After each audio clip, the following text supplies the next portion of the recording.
faut d'abord que je vous dise ce que je pense du syndicalisme judiciaire. Le débat là-dessus, sur son existence, est réglé puisque aussi bien que le Conseil constitutionnel que les juridictions européennes consacrent la possibilité, l'existence, la légalité du syndicalisme dans la magistrature. Donc il ne s'agit pas pour moi de remettre en cause l'existence même. En revanche, il s'agit, me semble-t-il, de réfléchir aux modalités d'exercice du syndicalisme. Il doit être compatible avec le fait pour le juge de pouvoir rendre des décisions en toute confiance pour le justiciable et en respectant un certain nombre de grands principes. Le grand principe, c'est celui de l'impartialité du juge. En effet, le juge doit respecter les grandes règles du procès équitable, qui sont des principes européens, et la première des règles du procès équitable, c'est l'exigence d'un juge impartial. L'impartialité, c'est la condition de la confiance du citoyen dans l'institution, dans le juge, c'est-à-dire être certain que celui ou celle qui vous juge le fera uniquement au regard des éléments objectifs, de la règle de droit, et tout à fait à l'abri de ses propres convictions ou de ses croyances. Par conséquent, le procès équitable suppose un juge impartial. Or, il peut y avoir, un glissement à travers le syndicalisme qui pourrait remettre en cause cette impartialité. L'exemple, évidemment, c'est celui du mur des cons, mais qui n'est que l'achèvement, l'extrême dévoiement du syndicalisme par le syndicat de la magistrature, qui, en réalité, remet en cause et percute même de plein fouet les principes que je viens d'énoncer et les exigences que je viens d'énoncer.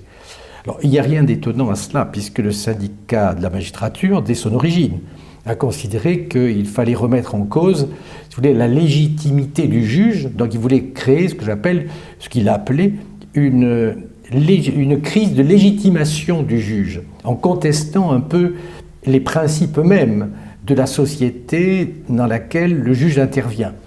Le syndicat de la magistrature avait prôné ce que j'appelle le choix de camp. Et donc, en indiquant que la règle de droit n'est qu'un outil dans un combat. Donc c'est le choix d'un camp qui a toujours été celui de la gauche, ce qui fait que le syndicat de la magistrature a mené la guerre à tous les exécutifs, les pouvoirs, lorsque la gauche était dans l'opposition, et il a au contraire été dans tous les cabinets lorsque, au contraire, la gauche était au pouvoir. Donc c'est le choix de camp. Donc c'est pas moi qui l'invente. Il suffit d'ailleurs de relire le corpus, si vous voulez, du syndicat de la magistrature idéologique, et tout cela est parfaitement décrit.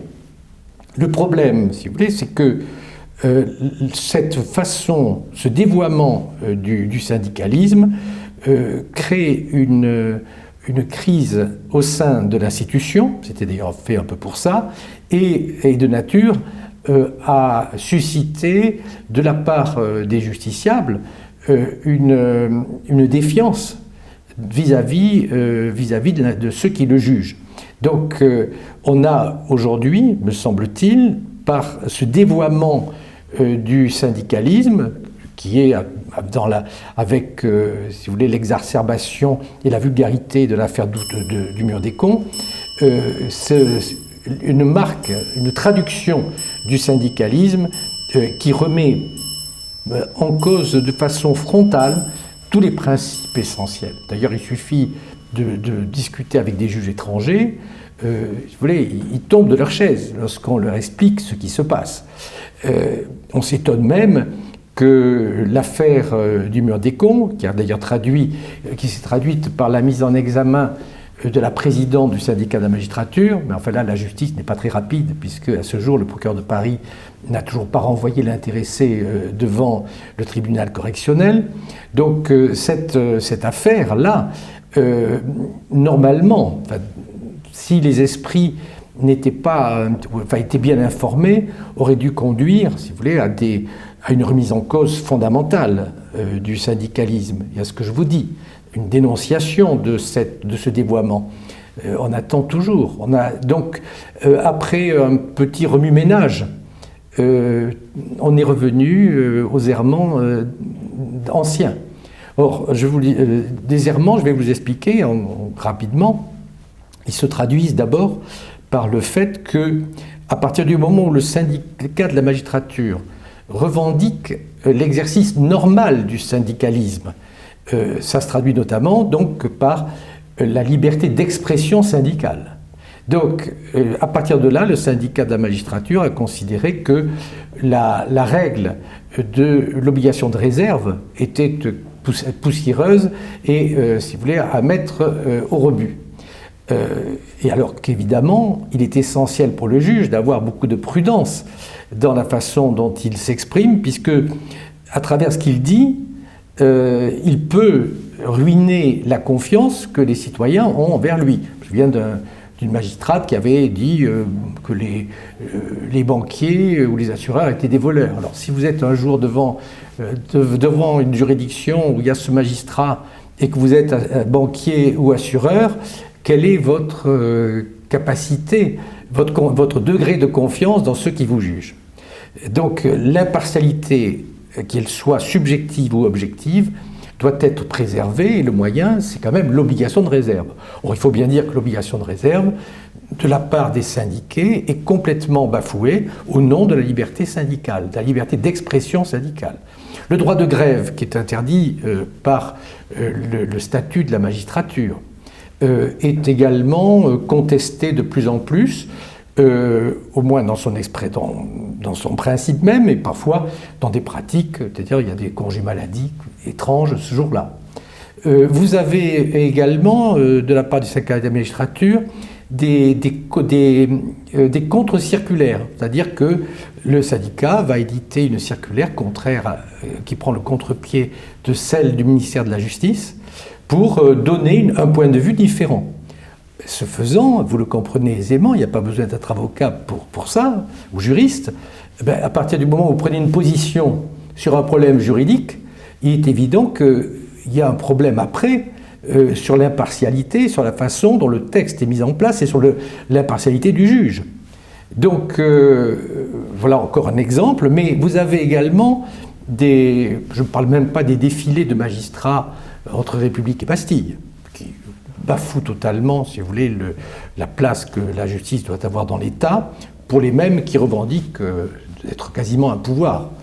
Mais surtout, vous avez le syndicat de la magistrature, c'est souvent associé à des actions d'associations, droit au logement, donc pour les sans logis, ça va s'associer à des associations, par exemple, d'étrangers sans papier. Donc, des situations qui sont précisément hors la loi, et alors que le juge est quand même gardien de la norme. Alors on arrive à ce paradoxe extraordinaire, c'est que le syndiqué, au nom d'un combat politique que lui conférerait son appartenance syndicale, va se trouver, si vous voulez, à rebours de sa mission, puisqu'il va s'associer à des actions qui sont en marge de la loi. J'ai vu avec une certaine stupéfaction récemment, mais là aussi visiblement ça n'intéresse personne, c'est dire à quel point quand même la contamination comment dirais-je, syndicale ou de la logique, de cette logique destructrice se fait. Le syndicat de la magistrature est intervenu récemment, a entendu faire une intervention volontaire devant la Cour de cassation. Il s'était associé à l'occasion c'était une décision de la Cour d'appel sur l'âge osseux. Ça ne lui plaisait pas, puisqu'évidemment, la Cour d'appel ayant dit qu'il ne s'agissait pas d'un mineur, mais d'un majeur, donc on est allé il y a eu un pourvoi devant la Cour de cassation. Le syndicat de la magistrature a estimé qu'il pouvait agir en donc faisant une intervention volontaire devant la Cour de cassation avec d'autres associations qui étaient des associations de soutien des immigrés et ainsi que la Ligue des droits de l'homme. La Cour de cassation a dit naturellement que le syndicat de la magistrature était irrecevable. Et alors on a eu pendant 2 pages dans le Dalloz pour expliquer pourquoi c'était irrecevable. Mais on aurait quand même dû, et ça montre à quel point, si vous voulez, on marche sur la tête, se poser la question comment un syndicat de magistrats peut venir contester, s'associer à une contestation d'une décision d'une cour d'appel. Donc on est, à mon sens, dans une espèce de dérangement des esprits qui est tout à fait préoccupante, puisque on a perdu complètement la boussole. Et le syndicat, évidemment, en joue, c'est-à-dire il a contribué largement à ce qu'on ne sache plus très bien où est le pôle Nord et le pôle Sud, et donc voilà la confusion à laquelle on arrive. Alors tout ça ne serait pas trop grave si, d'une part, le syndicat, en agissant comme il le fait, jette la suspicion sur l'ensemble de la justice, même s'il est minoritaire, minorité agissante. Bon, nous savons tous ce que ça veut dire. Mais également, en agissant de la sorte, il va introduire également une suspicion sur l'organe qui gère la magistrature, qui est le Conseil supérieur de la magistrature, puisque à partir du moment où le syndicalisme a un pouvoir considérable sur la présentation des membres magistrats au Conseil supérieur de la magistrature, que l'on sait donc que pour être désigné, il faut quand même, si vous voulez, passer par le canal syndical, se pose la question, évidemment, après, de la présence de syndicats, de membres du syndicat au sein de cette instance. Et donc de la difficulté qu'il pourrait y avoir au regard notamment de l'indépendance de cet organisme, puisque une de ses composantes répond aux dérives que je viens de décrire. Non seulement donc le syndicat de la magistrature est largement présent au sein du Conseil supérieur de la magistrature, mais il est dans toutes les instances un peu de pouvoir. Une grande partie de l'ENM, notamment maître de conférence, est composé de membres du syndicat de la magistrature. Je me plais toujours de dire quand même que c'est certainement pas par hasard si, ayant été 7 ans président du TJ de Paris et 3 ans premier président, je n'ai jamais mis les pieds à l'ENM. Donc j'en conclus que ou bien ce que j'ai à dire n'est pas intéressant, ou bien que ce n'est pas forcément ce que l'on aimerait entendre. Donc on peut notamment ici se poser des questions et être assez inquiet sur cette évolution. En conclusion, je pense qu'aujourd'hui tout le monde devrait s'accorder sur le fait que le syndicalisme judiciaire doit être compatible avec les fonctions juridictionnelles, il y a la mission de juger, qu'il faudrait encadrer par conséquent les modalités du syndicalisme. Alors à cet égard, je suis quand même un peu inquiet parce que d'une part, la loi organique, qui est, bon, même si tout cela, c'est une montagne qui a accouché d'une souris avec Madame Taubira sur cette fameuse la loi organique relative au statut de la magistrature et à ce qu'on appelait, de façon un peu ironique, la justice du XXIe siècle, a consacré l'existence du syndicalisme judiciaire, en y voyant précisément un élément d'enrichissement, naturellement, de la justice. Alors maintenant, ce qui va être intéressant, c'est de voir les décrets d'application. Comment tout cela va être mis en œuvre. C'est là qu'il aurait fallu avoir des limites. On peut très bien poser le principe, mais tout en disant que, par exemple, comme l'avait souhaité le président Ropers, qui présidait l'USM dans ses départs, juste après les années 68, il avait dit qu'il ne pouvait pas y avoir de syndicalisme dans lequel il y aurait, si vous voulez, l'adhésion à des grandes centrales syndicales. Parce que vous voyez, syndicat, alors déjà on a syndicat FO, magistrature FO, alors peut-être on peut avoir demain magistrature CGT. Bon, est-ce que c'est compatible dans la mesure où le syndicalisme français est quand même très politisé D'ailleurs, la preuve, c'est qu'on a bien vu le syndicat de magistrature il n'y a pas longtemps manifester ou se joindre à des manifestations sur la défense du pouvoir d'achat. Est-ce que c'est réellement, si vous voulez, le rôle d'un syndicat de magistrats?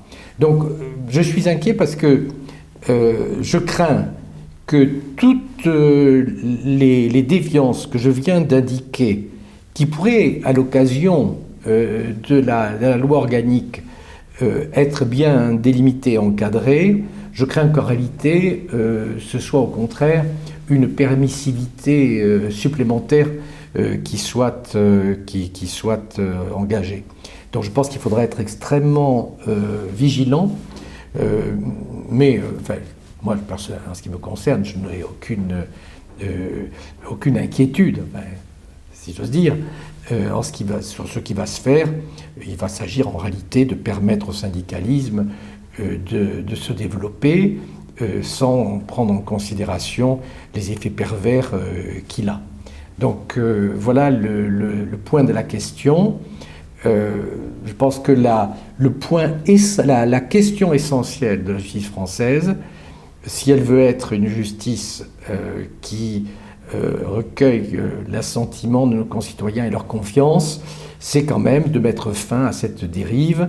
Et tant qu'on aura cette manifestation d'un syndicalisme banalisé, eh bien, nous aurons un phénomène qui est en train de se mettre à jour, qui est celui de la fonctionnalisation de la justice. C'est-à-dire que, progressivement, le juge, le positionnement du juge et celui du fonctionnaire, en réalité, deviennent extrêmement proches. Le juge ne peut pas, si vous voulez, les honneurs sont des charges, il ne peut pas à la fois dire « je suis juge » quand ça l'arrange, et puis je suis syndiqué quand ça l'arrange aussi. Donc c'est l'un ou l'autre. Normalement, il doit y avoir dans la magistrature, enfin a priori, que des juges. Or, et les juges doivent avoir les mêmes devoirs et les mêmes obligations. Or, aujourd'hui, qu'est-ce qui se passe? Vous avez des juges soumis au statut de la magistrature, c'est ce que j'appellerais donc le droit commun. Et puis vous avez des juges d'exception, parce qu'ils sont syndiqués, alors qu'eux ont le droit de manifester, le droit de s'exprimer comme ils l'entendent en marge de l'obligation de réserve. Donc pour définir les droits et les limites d'un magistrat, il faut savoir s'il est syndiqué ou s'il ne l'est pas. Alors je pense qu'il y a un risque quand même derrière tout cela, c'est qu'un jour, peut-être les avocats auront-ils le courage d'affronter cette question et notamment d'user de la récusation vis-à-vis de ceux qui se sont exprimés, ou bien de demander, comme on le fait pour un arbitre, quels sont ses liens, est-ce qu'il est ou non syndiqué, ce qui est une catastrophe, puisque à ce moment-là, on introduit à l'intérieur du système judiciaire une espèce de faille qui risque de remettre en cause en permanence, si vous voulez, des décisions, et on va avoir, à mon sens, à ce moment-là, une très grande difficulté. Donc, mais c'est vrai que le parti pris de certains juges, notamment syndiqués de la magistrature, peut conduire, en effet, à la récusation par des justiciables qui estiment que celui qui va les juger présente un risque objectif de parti pris. Donc c'est un risque quand même considérable sur l'ensemble du fonctionnement judiciaire. Et si on commence à classifier les juges entre ceux qui sont syndiqués et ceux qui ne le sont pas, on tombe dans un piège quand même qui peut être mortel. Un justiciable doit avoir devant lui un juge, et ce juge doit être paré d'une qualité qui lui est consubstantielle, qui est celle de l'indépendance et de l'impartialité. Alors le syndicat de la magistrature, enfin avec les subtilités, si vous voulez, que je lui laisse, qui, je ne pense pas, soit d'une très grande fiabilité, introduit une distinction extrêmement byzantine entre l'impartialité et la neutralité. Ils disent « je ne suis pas neutre, je suis un citoyen, j'ai le droit de combattre, etc. Mais quand je suis dans mes fonctions, eh bien à ce moment-là, je suis impartial. » C'est faux. J'ai un exemple extrêmement clair à la mémoire, puisque quand j'étais président du tribunal, je me souviens qu'un juge qui avait des responsabilités qu'il devait en avoir après, en plus grande encore au syndicat de la magistrature, n'avait pas hésité, alors que l'audience était ouverte, de distribuer des tracts en robe contre la loi Perben, ce qui en plus paraît contraire au principe de séparation des pouvoirs. Mais enfin, bon. Et donc voilà, et lorsque je l'avais dénoncé d'ailleurs, le syndicat avait considéré que j'étais le chien de garde de la déontologie de la soumission. Pour vous dire à quel point, si vous voulez, les choses, le pourrissement de la situation. Et depuis, évidemment, vous comprenez bien que les choses ne se sont pas arrangées.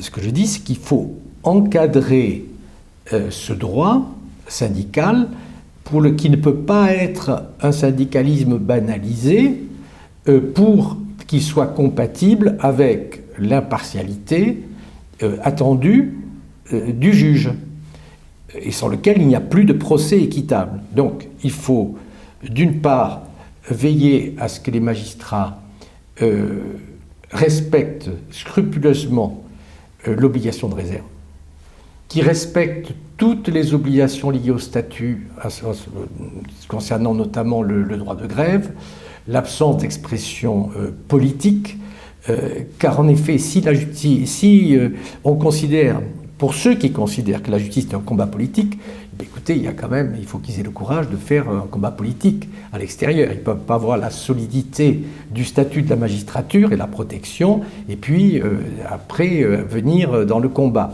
Donc il ne peut pas y avoir d'engagement politique au sein quand on est magistrat en fonction. Donc là-dessus, il y a un certain nombre de contraintes que tout magistrat doit respecter. Donc le syndicalisme, autrement dit, doit être strictement limité à la défense de la profession, ce qui fait d'ailleurs extrêmement mal d'ailleurs, puisque de façon générale, alors que l'on dit que la magistrature est corporatiste, ce n'est pas tellement le cas, les intérêts professionnels, matériels, ne sont pas tellement défendus, la seule revendication étant il n'y a jamais assez de magistrats. Ce qui, à mon sens, est une vision d'ailleurs extrêmement pauvre intellectuellement, parce que, si vous voulez, c'est un peu le problème de l'ensemble de la fonction publique, on peut très bien doubler le nombre de magistrats. Si on continue à travailler en grande partie dans le vide, ça ne sera jamais suffisant. Donc en réalité, il faudrait avoir à un moment donné le courage de remettre les choses à plat, de se dire quel est le travail utile, qu'est-ce qu'il faut faire, plutôt que de se dire ah oui, j'y arrive pas, tout ça pour rendre des décisions qui ne seront jamais exécutées. Donc, pour condamner pour la 30e fois à une peine de sursis. Donc voilà, c'est une question, si vous voulez, qui malheureusement est éludée parce que le syndicalisme ayant trouvé une fuite dans le domaine qui n'est pas le sien, qui est le combat politique, ne se concentre pas sur l'intérêt matériel et moral des magistrats. Et lorsqu'elle intervient dans le débat, si vous voulez, intellectuel, d'abord, souvent elle ne le fait pas, elle le fait mal, ou bien elle le fait, mais de façon inaudible, puisque ça va être à ce moment-là un combat qui n'est pas audible par les justiciables, parce qu'il est coupé des réalités, des besoins. Donc là, on est effectivement dans du corporatisme, mais au mauvais sens du terme, alors que le corps judiciaire devrait en effet se préserver, mais enfin, pour être respecté, il faut être respectable.